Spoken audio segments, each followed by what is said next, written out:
할렐루야. 사랑하는 대강의 가족 여러분, 오늘 하루도 하나님의 말씀과 동행하는 삶이 되길 소망합니다. 오늘 함께 나눌 하나님의 말씀은 마태복음 6장 16절에서 18절 말씀입니다. 금식할 때에 너희는 외식하는 자들과 같이 슬픈 기색을 보이지 말라. 그들은 금식하는 것을 사람에게 보이려고 얼굴을 흉하게 하느니라. 내가 진실로 너희에게 이르노니 그들은 자기 상을 이미 받았느니라. 너는 금식할 때에 머리에 기름을 바르고 얼굴을 씻으라. 이는 금식하는 자로 사람에게 보이지 않고 오직 은밀한 중에 계신 내 아버지께 보이게 하려 함이라. 은밀한 중에 보시는 내 아버지께서 갚으시리라. 아멘. 유대인의 경건 생활의 모습이 세 가지가 있는데 그 중에 하나가 구제이고 두 번째가 기도입니다. 구제도 기도도 마찬가지지만 이것은 해도 되고 하지 않아도 되는 것이 아니라 유대인이라면 반드시 실천해야 하는 것 중에 하나인 것입니다. 오늘 말씀은 유대인의 경건 생활 중 세 번째 덕목인 금식에 관한 말씀입니다. 금식에 관한 말씀이 레위기 16장에 있습니다. 너희는 영원히 이 규례를 지킬지니라. 일곱째 달 곧 그 달 10일에 너희는 스스로 괴롭게 하고 아무 일도 하지 말되 본토인이든지 너희 중에 거류하는 거류민이든지 그리하라. 이날에 너희를 위하여 속죄하여 너희를 정결하게 하리니 너희의 모든 죄에서 너희가 요 앞에 정결하리라. 여기서 스스로 괴롭게 하고 라는 말씀이 바로 금식을 가리킵니다. 당시 금식은 이스라엘의 신앙을 정립하기 위해 자기의 죄를 회개하며 자기를 부인하는 의식이었습니다. 즉 금식은 하나님과의 만남을 준비하기 위해 자기를 비우는 엄격한 의식 절차였던 것입니다. 그러나 이 외에도 금식이 가지는 의미는 또 있습니다.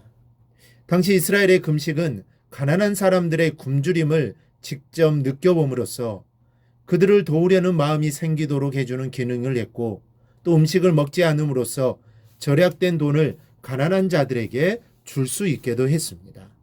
이렇게 금식은 회개를 통해 하나님께 갈 수 있도록 하는 역할과 불행한 자들의 고통을 같이 느끼도록 하는 이중의 역할을 했던 것입니다. 그런데 점차 이러한 금식이 하나의 행사로 치러지는 종교의식으로 전락하게 되고 심한 경우에는 자기의 죄인됨을 돌아보고 자기를 부인하는 이 금식을 오히려 자기 자신을 의인처럼 드러내는 도구로 이용하는 지경에까지 가게 되었던 것입니다. 그 대표적인 예가 율법학자들과 바리새인들입니다.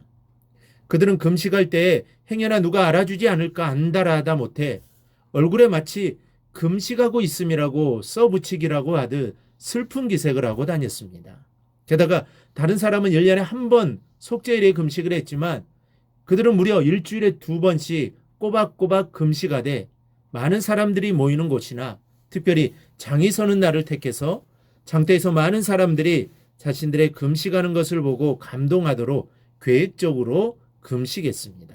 그러니 예수님으로부터 외식하는 자들이라는 야단만 맞고 끝난 것도 사실은 다행이 아닐 수 없습니다. 이처럼 당시의 율법학자들과 바리새인들은 대개 경건과는 거리가 먼 사람들이었습니다. 오히려 그들은 금식을 자기를 드러내는 도구로 이용하는 당연히 해야 할 의무를 자기의 이름을 위해 이용해 먹은 악한 사람들이었습니다. 그렇다면 우리는 어떻게 해야 하겠습니까? 먼저 우리는 금식하는 동기를 헤아려 본 다음 예수님 말씀 그대로 아무도 모르게 해야 합니다.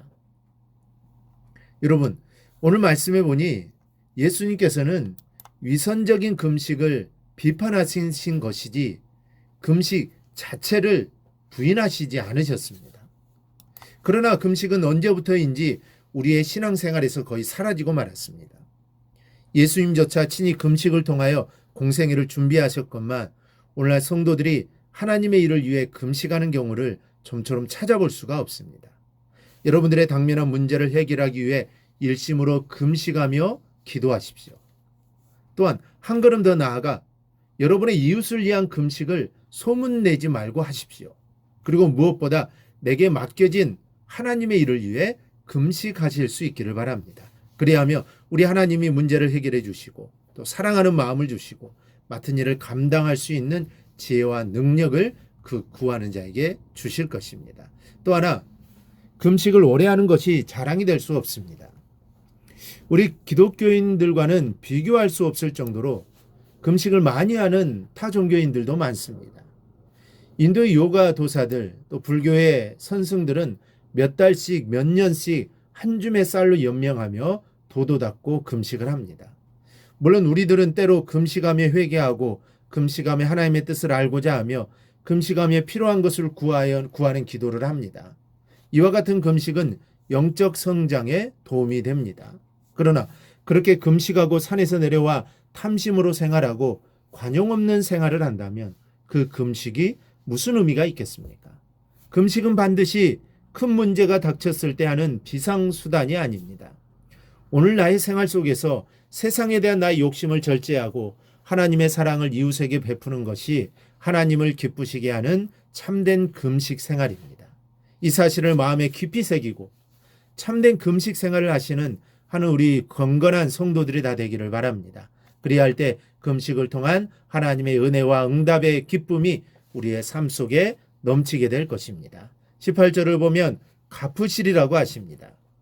원문에는 공개적으로라는 의미를 지닌 단어가 첨가되어 있습니다. 이 말은 은밀한 중이라는 말과 대조를 이룹니다. 즉 은밀히 행하는 금식을 공개적으로 갚으시겠다는 겁니다. 하나님의 보상을 선명하게 강조하는 표현입니다. 우리가 은밀하게 금식하면 하나님은 반드시 드러나게 갚아주실 것입니다. 우리의 문제를 해결해 주실 것입니다. 바로 이러한 은혜가 오늘 예배를 드리는 우리 모두에게 임하기를 주님의 이름으로 축원합니다. 오늘 묵상한 말씀을 굳게 잡고 삶으로 실천하며 살아내는 대강의 모든 성도들이 되기를 축복합니다.